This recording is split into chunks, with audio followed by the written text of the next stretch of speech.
Welcome to Almost Here, Round the Corner Future Technology podcasts with Richard Jacobs. Future technologies poised to transform our lives for better or worse are the focus of this podcast. Almost here means these technologies are now here and starting to be used, or just around the corner, from Bitcoin to artificial intelligence, 3D printing, blockchain, virtual reality, and more. Hello, everyone, and welcome to Future Tech Podcast. I'm your host, Juliette Lamar, and joining me today is Steve Floyd. He is the co-founder and chief of strategy at EOS Tribe. Welcome, Steve. Welcome. How are you? I'm doing well. Thank you for joining us here today. Very excited to learn about EOS Tribe. Cool. Well, just to let you know a little bit about us and your audience, we are a block producer candidate on the EOS network. We're currently number 27 in the ranking, trying to work our way up amongst a lot of large investors that have been kind of controlling, how the vote turns out, obviously, because they have a large stake on the system. And basically, it's an equivalency of a miner, to explain to your less, maybe technical audience or that doesn't know a lot about cryptocurrency or how it works. Basically, miners, like on Bitcoin, they run these ASIC miners that basically solve these nonces, these mathematical, numbers that they validate, and then that produces a block, that basically like creates a block. Well, in delegated proof of stake, DPoS systems like EOS that has a high throughput, it basically, you produce blocks through running your hardware on the network. If you're in, you can validate blocks and even reverse transactions if you're one of the top 21 block producers. So there's a list of block producers. If you go look at like sites like EOS Network.io that shows you all these by crypto lines, that basically shows all these, different block producers in queue. And those block producers' positions are voted in by the people, who own the tokens. So they decide more or less who the block producers become by merit, by visibility, or just by way of influence, because they own a lot of tokens. And not really, completely fair to some people, but that's pretty much the world that we live in now. So, but yeah, I mean, it's kind of next gen protocol like mining. EOS gets hated on by a lot of the Ethereum and Bitcoin community. And it's really funny because other than like maybe some local haters or, some people that are obviously just using it as a pulpit to go after you individually, or they just don't like you or something. To those people, screw off. I don't care. But to the average, enthusiast who's and maybe in Ethereum or, in Bitcoin, you'll find that most EOS people are actually not, the people deeply involved in the community are not like as purist as you think. I mean, we kick the tires too. We don't like the way certain things work too. And that's the great thing about EOS is you can essentially with a smart contract and voting something in, change it where, that would be a fork in another community. So there is something to be said about a governance layer. We personally, if people could kind of distill, well, like, what is your position? What differentiates you guys or makes you different is we're kind of like the grassroots candidate. We're not the big corporate guys that came from, finance or, influence within the crypto, the crypto larger investors in the crypto community. People like to say whales and cabal and all this stuff. And I mean, that's subjective because what would you call a bunch of people that have worked together in the industry for, 10 years, 5 years, however long, they've built relationships. So maybe as smaller people, it's easy for us to point the finger, but a lot of the times it's really not that black and white. The other thing would be, what really differentiates us is we've contributed significantly to both the security layer and the actual usability of different tools on the network. I actually personally built, designed the UI for EOS Portal, the Chintai project that's being worked on now, which is like a token leasing platform so people can, get bandwidth for like pennies on the dollar on the network by leasing their tokens because in EOS, the tokens, the utility they serve is you stake bandwidth, CPU, and RAM. And so those are like the resources. Those are the services essentially that you get utility for from your tokens. And more or less that's what I do personally, EOS Tribe and my partner Eugene Lisgan, who couldn't be on today. That's our role is to just make sure that we produce blocks. or if we're a standby in our current, ranking, that we're there to, fall in if needed, if one of the nodes falls out. And yeah, I mean, that's basically what we do. We're some server nerds and technical nerds and UX nerds that just basically are really into the possibilities of this technology and what it could represent. So, thank you for that really in-depth introduction. And I love that you guys are scrappy, but you're just knowledgeable, and you're like, here's what we're doing, here's our project. I'm looking at your website right now, and I was really taken by your core values. And if you want to talk about those a little bit. That's a huge part. Like I wanted to extend on that, but that was kind of a large intro there. I apologize. No, it's perfect. It's perfect. Yeah. Well, people listening may not know what any of this stuff is. Like, okay, who is this guy? What do you do? That's usually the first thing when you hear someone on a podcast. You're like, what do you do? The next thing is, what are you about? Mm-hmm. And to touch on our our vision and our core values, that's a big part of why we've been popular in the ecosystem. And you've seen me and Eugene pop up on all these crypto podcasts, is because like our culture is really strong. And it's a big part of like what we want to bring to the EOS community is not idealism, not the typical like crypto, social justice warrior idealism with no execution, but real legitimate. What if you took, someone from the enterprise world like Eugene that has a PhD in computer science, brilliant engineer, brilliant software engineer, and at the same time is a really hardcore security guy. So he knows how to execute in terms of, making sure those environments are secured and deployed to the highest standards. He worked for Deutsche Bank and Federal Reserve. A lot of people are like, whoa, anti-bank. And it's like, we as a culture have to get out of that phase of crypto, of that's a lot, the tongue in cheek of our name, EOS Tribe is, we need to get out of the mindset, of thinking that the incumbent establishment itself and the people are these evil people, and that all banks and all of them should fail, all big, large establishments. And to some regard, I think that they will, because they won't adjust. But I think that, a lot of the corruption that we see is because of centralization. And that to extend on what I was saying, that the Ethereum and the Bitcoin, like purists and maximalists, will quickly realize that, as they start to meet more educated, involved and engaged EOS people, we want to integrate with the existing system and make it better. We don't want to tear it down, because there are some good things in our system, especially in the West, that we really don't give credit for. Now, there's a lot of inefficiencies and corruption, and those are because of centralization. That's what brings us together as a movement, and that's the pillar of our core values. People are the purpose. We believe that everything we do for EOS is to enrich the lives of people across the globe. People are the reason that we do what we do, and we try to never lose sight of that. Purpose over duty. We will never waver from our duty of keeping the EOS network stable and secure because of our commitment to the people on the network that we serve. We believe doing the right thing while abiding by the rules outlined in the EOS Constitution is always our true north in every decision we make. At the same time, we do not operate as a heartless machine, as those are the very types of organizational structures and processes that we are trying to free ourselves and others from. Trust over control. Block producer trust is paramount for a governed blockchain to function. We embrace the wisdom of the crowd, always leading from behind, humble stewards who only give direction if and when we can truly add value. Transparency over position. Our loyalty is always to the EOS token holders and network, not our position or affiliations. Transparency around our associations and financial interest is more than just a line item in our core values. It's the center of our entire brand promise and communication strategy. If elected, we will provide a public wallet address for anyone to audit, and we suggested that many other BPs, block producers, had done the same. Integrity over pride. Integrity is our lighthouse and the only metric that matters in the outcome of the decisions that we make. The root of many indiscretions among the human race is often rooted in pride. Greed and many selfish acts are simply projections of pride and preservation. Staying rooted and down to earth is very important to the tribe culture.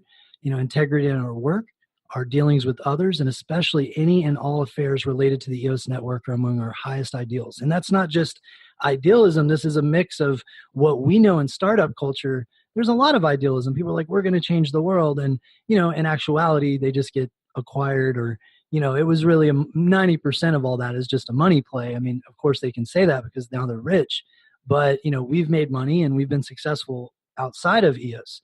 And what we realized is that unless you have a really strong culture, you're destined to fail, like as a business and as a community.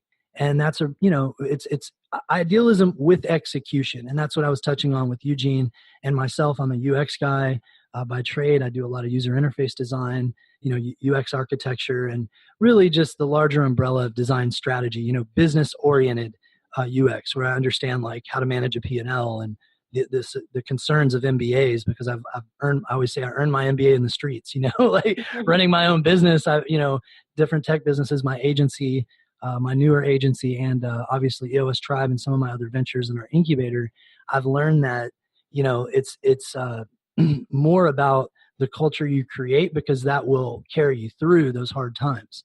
And just like I said, as a community, but we can't be so idealistic and not engage with the existing system and create onboarding and offboard ramps. It's like I said at my keynote at Tulip Conference, it's not the incumbent system to make it easy for us. Like, we have to build those bridges. We have to get our stuff together, if we expect to get mainstream adoption. And for what we're trying to do here in this whole movement of decentralization, don't get caught up in your bag, and your coins and the gains. Like, that's one part of it, and it's great, and I love it. I love that aspect. As much as people hate on that aspect, it's great to see all these people that had no idea how economics worked to get into like how money works, how supply of money works, like, and all that stuff, and in economics. Like, that's a good thing. It's not bad. Trading principles, and that's not a bad thing. Like, but if that's the only part of your culture and your money focus, then we as a movement are born to fail.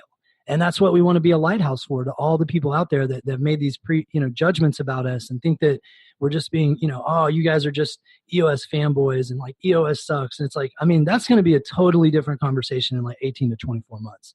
And it's going to be very funny that how I look then, versus how people like that are very skeptical now. And I think that's healthy. It's okay for us as a community, the larger, I think everyone should be super skeptical, even the things they're invested in. But I think once you're at the point of you're actually, engaged in a system like EOS, that there are certain ideals and there are certain things that are like, social norms in the ecosystem too. And that outsiders understand that and see that, this is a community of super sharp people, that are not your average crypto person. They're not just some, IT guy in the back that can't communicate very well. These are, world-class comms, world-class like infrastructure people, world-class UX people that are coming together.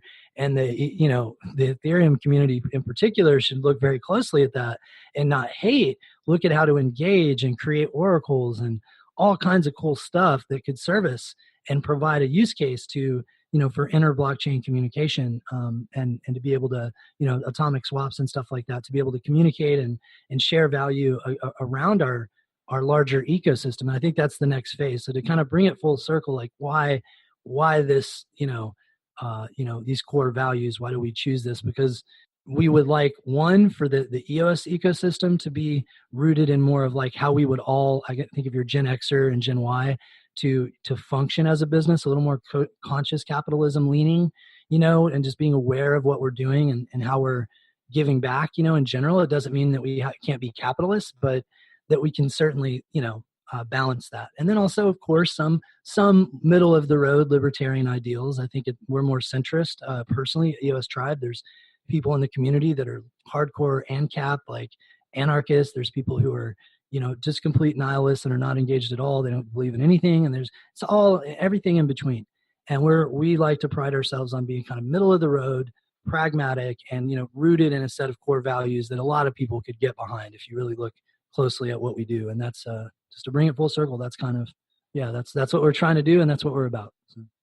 I love the passion that you have for this and your attitude towards it. You're all about educate yourself, don't be single-minded, look at the big picture and all of that. I feel is such a mixed success. Yeah. Like exactly. It's like the fundamentals don't go away. The fundamentals of business don't disappear because of decentralization. It's like any talk of anything that's structured or centralized within decentralized culture is frowned upon autocratically. And that is not the right frame of mind we need to be in. And it's destructive. And we still have to be pragmatists, within how we plan to get adoption as a larger community.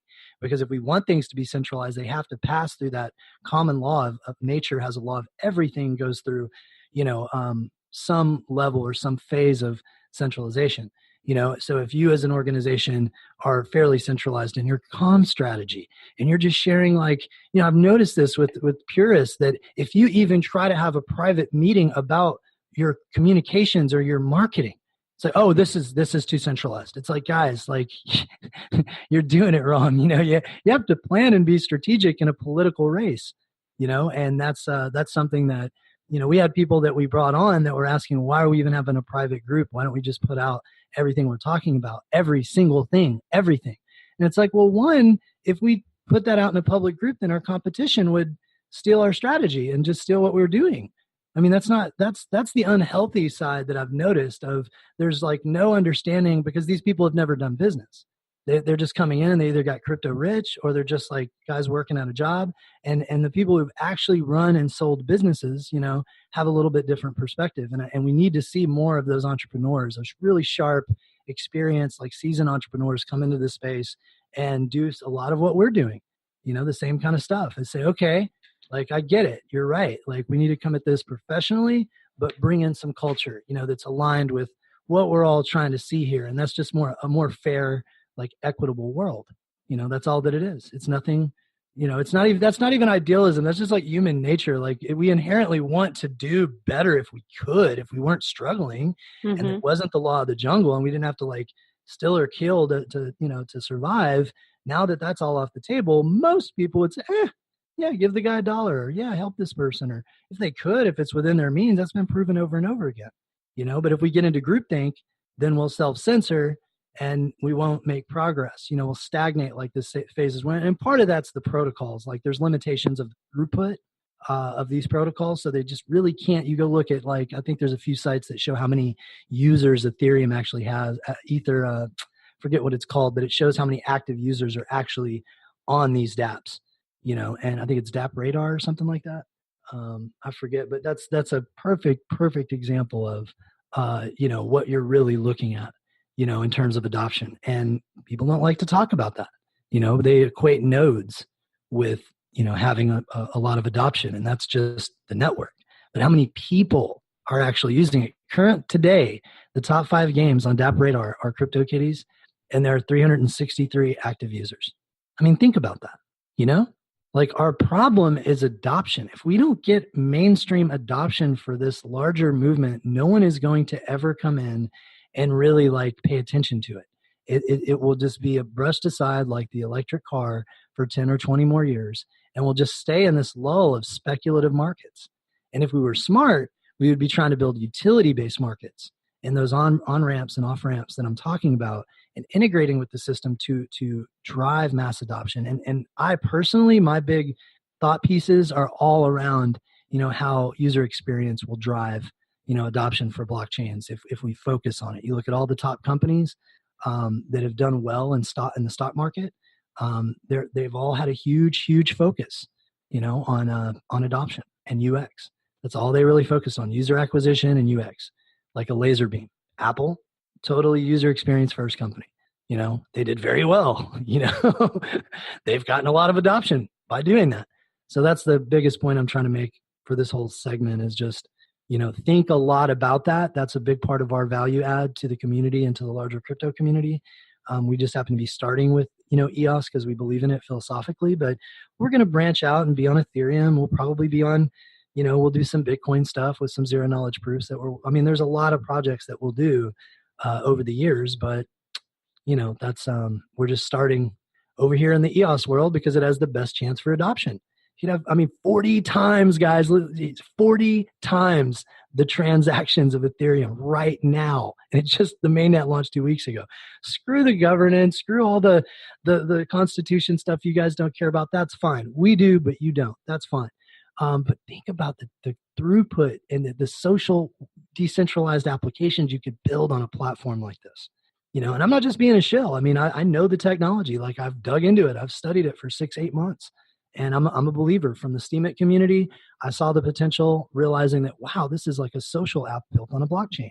And that led me to, how the underlying technology of graphene and, Daniel Larimer's invention and what became EOS, a more generalized platform so you could build exchanges and social applications and all those applications that really drive mainstream adoption that we can't really do on these other networks. So, don't be a purist, guys. Like, think outside the box a little, give it a chance. Like, we just started out, EOS just started out. It's a total mess. We all in the community agree.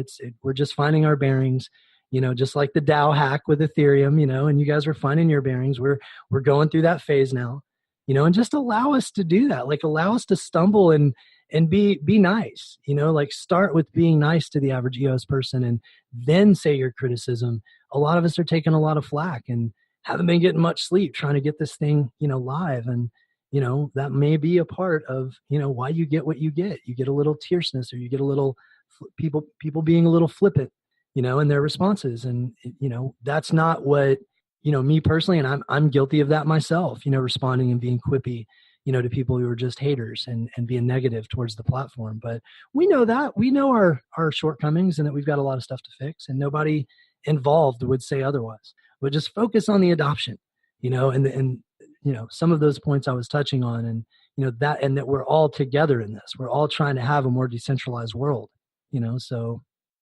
we should all be friends. Maybe not get along perfectly, but we should definitely tone it down a little bit and realize the bigger picture. So any system that is worth doing is going to give you a little trouble at first, and you're going to have a lot of haters, but ultimately you will succeed because that is a system that works. This is a system that works. Right. So in closing, what is the best place for people to find out more about EOS Tribe, follow your journey here, and also, I know you're looking for people to come work for you. What's the best way for that to happen? If you go to eostribe.io, you can contact us through, obviously we have a jobs board there. We currently have not listed a lot of contact info except in our BP, actual BP JSON file is where you can find that, but we've got a new site going up. If you're trying to submit to jobs, I would contact Steve, Steve, at eostribe.io. If you're looking for employment, we're looking for translators and, different community leads, and particularly overseas. At the moment, we're looking for people in Asia and in China and Korea specifically, but those are our main focuses right now, is just our international outreach and operations. But we are also looking for an experienced C++ developer right now that, has some blockchain experience. That's another role. And then a React framework specialist, somebody who has, good experience in those areas is definitely one of them. So yeah, those are the spots that we're looking for as far as hiring and contacting us. You can click jobs on our website and that'll direct you to the form for the application. So. Fantastic. Well, Steve, thank you so much for taking the time to join us here today on Future Tech Podcast and share your passion. I mean, I can hear it in your voice that this is something that you strongly believe in, and it's infectious. I love it.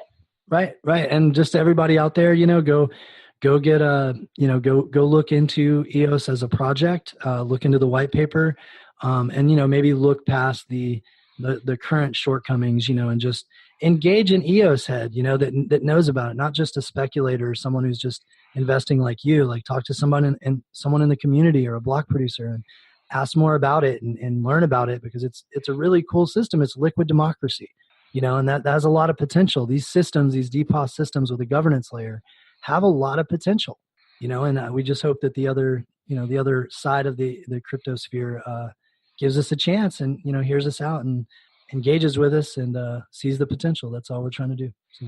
Fantastic. Well, Steve, thank you so much for joining us, and we'll have to have you back on to see what your progress is like in the next few months. Right. Maybe we moved into the top 21 and now we're a paid block producer doing the big work, right? So. Oh, fingers crossed, man. That sounds awesome.